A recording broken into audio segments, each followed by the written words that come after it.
అదే విధంగా GP special officer గారు ఉన్నారు, మీకు జాబితాలన్నీ కూడా మీకు వినిపిస్తారు. స్పెషల్ ఆఫీసర్ అమీనా గారు చదివి వినిపించారు.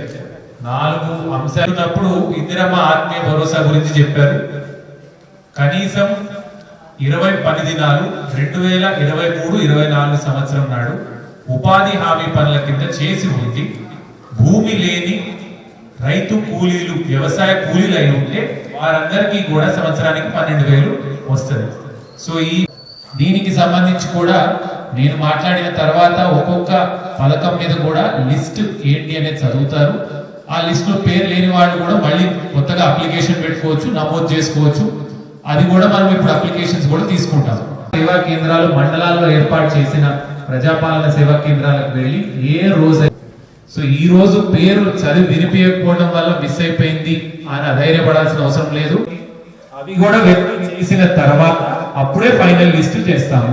అప్పటి వరకు రెండోది వచ్చేసి ఇందాక మాట్లాడుతున్నప్పుడు మీకు కొత్త రేషన్ కార్డుల గురించి లేదు అంటే మనము ఏదైనా ప్రాజెక్ట్ కింద తీసుకున్న ల్యాండ్స్ కావచ్చు, ఇవి కాకుండా మనకి లేఅవుట్లు అయిపోయినవి, లేదంటే మైనింగ్ కానీ ఎక్కడైనా మైన్స్ ఉన్నవి, ఇట్లా మనకి వ్యవసాయానికి యోగ్యం కాని భూములు ఏవైతే ఉన్నాయో అవి మాత్రము తీసేస్తాము.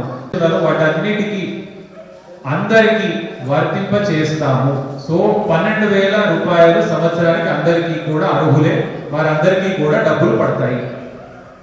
దీనికి సంబంధించి రెవెన్యూ ఇన్స్పెక్టర్, మనకి అగ్రికల్చర్ ఎక్స్టెన్షన్ ఆఫీసర్, గ్రామాల్లో మనకి వివిధ కేటగిరీల కింద వ్యవసాయానికి యోగ్యం కాని భూములు ఏవైతే ఉన్నాయో వారు సొంతంగా వెళ్ళి ఫీల్డ్ వెరిఫికేషన్ చేసి ఈ గ్రామంలో కూడా ఎంత ఐడెంటిఫై అయింది అనేది, ప్లస్ అది ఎవరి పేరు మీద ఉంది అనేది కూడా మీకు చదివి వినిపిస్తారు.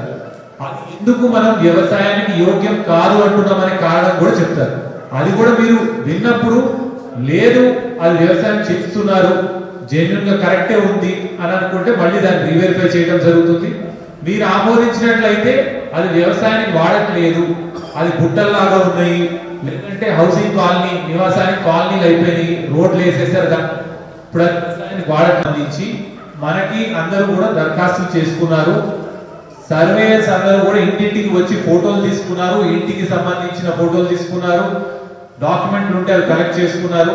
దాంట్లో కూడా మనం అన్నది ఏంటి అంటే ఇందాక చదివినప్పుడు కూడా పై కప్పు చూస్తున్నాం. ఫస్ట్ పై కప్పు ఏం చూస్తున్నాం అంటే ఎక్కడైనా గుడిసెలు ఉండి గడ్డేసుకోనో లేదంటే జస్ట్ టార్పాలిన్ షీట్లు వేసుకున్న వాళ్ళకి మొదటి ప్రాధాన్యత. దాని తర్వాత ఓన్లీ టైల్సే ఉన్నాయి, పైన పెంకుటిళ్ళు ఏమన్నా ఉన్నాయి వాళ్ళకు కూడా ప్రాధాన్యత ఇవ్వడం. దాని తర్వాత మనకి మిగిలినది మంచిగా పక్కా ఇల్లు ఉంది అనుకుంటే వాళ్ళని లాస్ట్. అదే విధంగా గోడలకి లేదు అంటే ఇటుకలతో కడతాం, లేదు అన్నప్పుడు సిమెంట్ బ్రిక్స్ కూడా ఉంటాయి. సో ఇట్లా మనం ప్రాధాన్యత వారిగా అందరికంటే అవసరం ఎవరికైతే ఫస్ట్ ఎక్కువ ఉందో వారికి ముందు ఇవ్వడానికి ఇందులో మనం ఈ రోజు కూడా లిస్ట్ మొత్తం చదివి వినిపిస్తాము.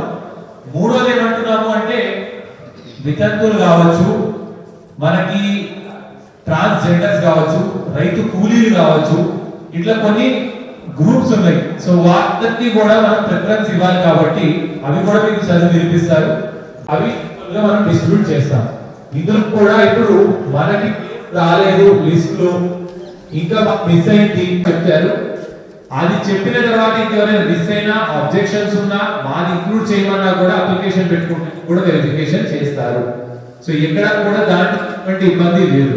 సో ఈ 4 అంశానికి సంబంధించి కూడా డీటెయిల్ ప్రకారము ఎవరెవరికి లిస్ట్ లో పేరు ఉంది అనేది కూడా చదివి వినిపిస్తారు. అందులో ఎవరైనా అర్హులు కారు అని మీకు డీటెయిల్ గా పేర్లు మొత్తం కూడా చదివి వినిపిస్తారు. అది మీకు కనీసం ఒక అరగంట పడుతుంది, టైం పడుతుంది. ఇన్ ద మీన్ వైల్ మీకు ఏమైనా సందేహాలు ఉన్నాయా? కొత్త రేషన్ కార్డులకు సంబంధించింది కావచ్చు, ఇందిరమ్మ ఇళ్ళకి సంబంధించి మాట్లాడు.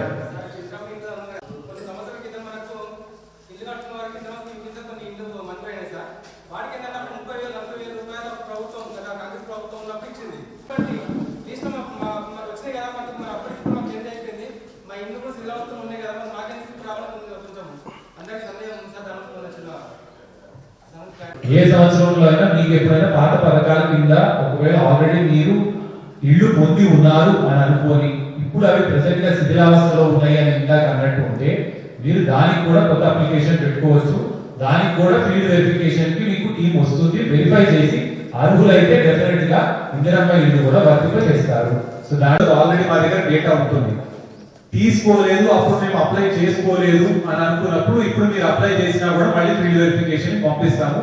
ఎంత వరకు కట్టారు అనేది కూడా ఫోటో తీసుకుంటాం కాబట్టి దాన్ని బట్టి మనం వర్తింప చేస్తాం.